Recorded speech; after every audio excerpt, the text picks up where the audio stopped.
less 1,000 on down payment for installment purchase. Yung iba nga ay tinatanggal nila yung fairings para mas ma-attract ito. Simpleng angas, simpleng pugi, simpleng purma.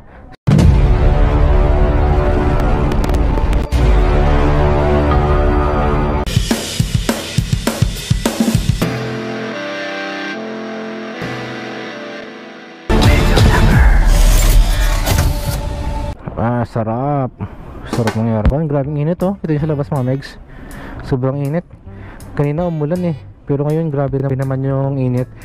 So mga megs, nakabalik tayo dito sa Suzuki Desk Marketing dito sa J. Clarin, Tagbilaran City. So shout out po kay ma'am sa kanilang manager na pinayagan ako na mag-vlog. Maraming salamat. Yun, siya po yun yung nakatayo kanina.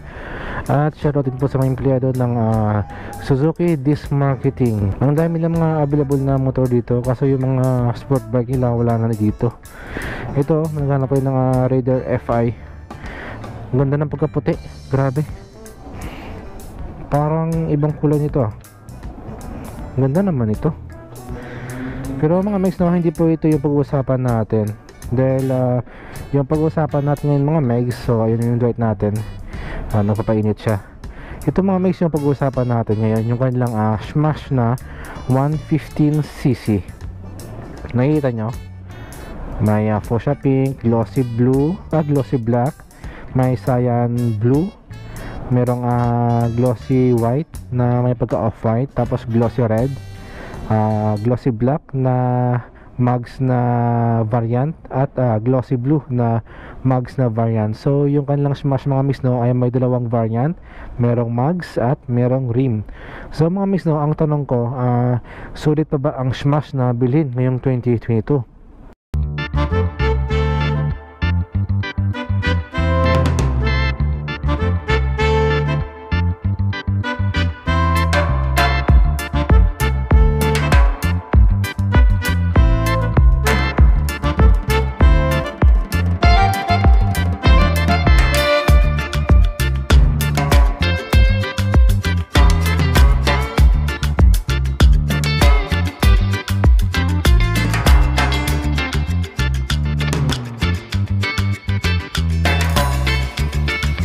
Pasok pa ba ito mga megs sa panlasa nyo? Pasok pa ba ito sa bulsa nyo? Or gusto nyo pa ba na bilhin ng motor na ito ngayong 2022? So bago nyo bilhin ito mga megs, panoorin nyo muna ito, tapusin nyo muna yung vlog natin.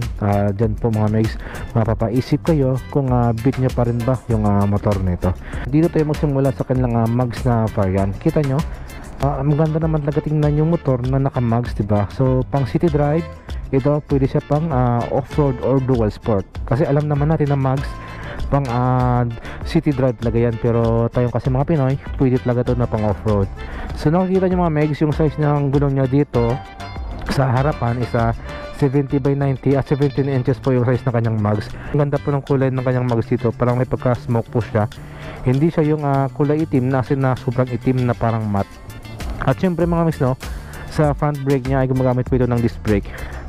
At mga megs, napakalupit, Nissin po yung brand ng kanyang caliper dito. So same sa mga Honda natin na mga motor, Nissin. Sa front fender niya, di mo na kailangan pa na maglagay ng extension dito dahil napakahaba na po ng kanyang front fender dito, para at least to protect sa engine natin doon sa likuran.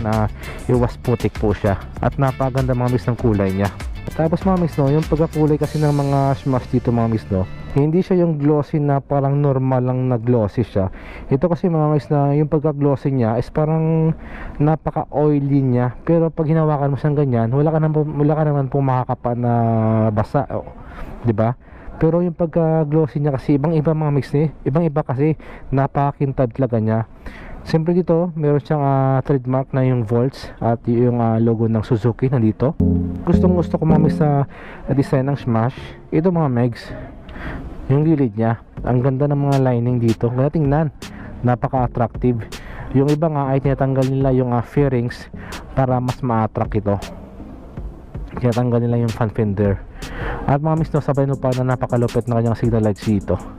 So halogen sa mga megs, no, hindi po siya LED, pero malay natin baka may ilabas si Suzuki na naka LED na po yung signal lights niya dito. Pero yun mga miss, no, kung may extra income ka naman, pwede naman na yan na palitan ng mga aftermarket na LED. Ang lupit ng kanyang decals dito, napakasimple ng decals, napakasimple ng smash, pero ano siya, maangas tingnan. So nakalagay doon sa likuran is a sport underbone. Alam naman natin na underbone bike yung motorcycle na ito. Mix, no, yung motor pala na ito ay may less po siya na 1,000. Ito nakalagay, less 1,000 on down payment for installment purchase. So ibig sabihin na mix, no, kapag nag down ka, may less po siya na 1,000. Ganon. Siguro kapag cash naman, may less din po yan. So same din po sa cash or installment. Pero yung nakalagay kasi dito is for down payment. So ibig sabihin for installment, may less siya na 1,000, diba? So laking tulong na rin po yun. At dito mga mix, no, gustuhan ko rin dito is yung kanyang analog meter panel. Masakit, nabangga ako, sakit putik. So yung kanyang analog meter panel dito na napakaangas tingnan. Meron siyang gear indicator mga megs, 115cc. Meron siyang gear indicator, so naka 4th gear, meron po itong 4 gear speed.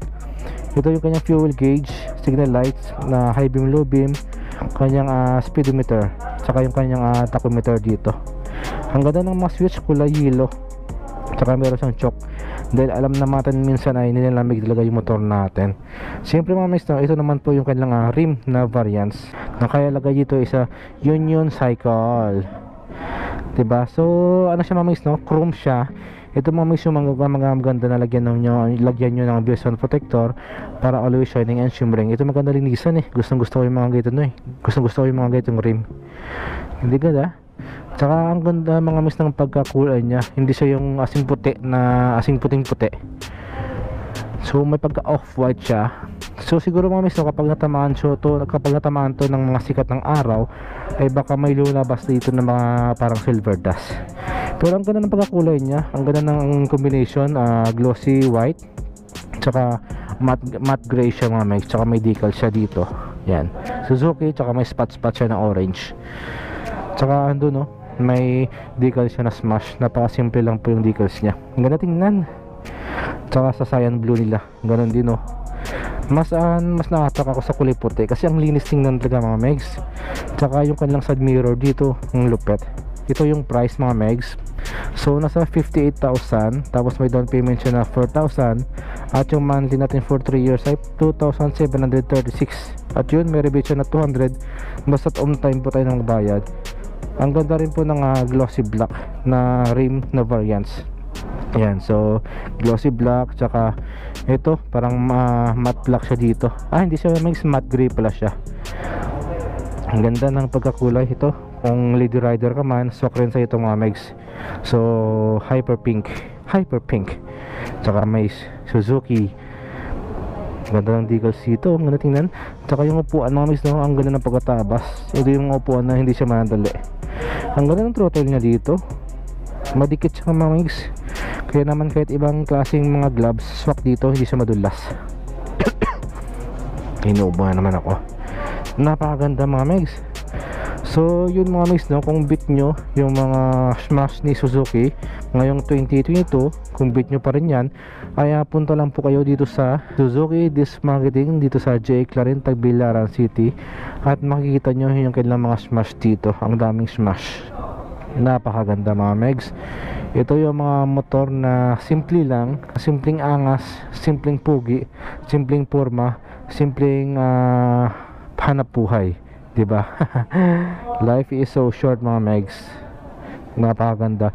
Ito rin mga megs yung mga motorcycle na affordable, na abot kaya ng bulsa, na hindi ka mahirapan sa down payment at sa monthly mga megs.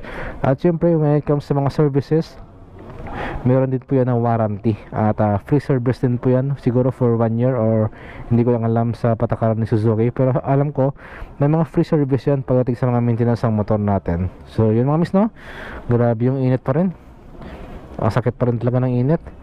So mga miss, dito ko na po tapusin yung vlog natin.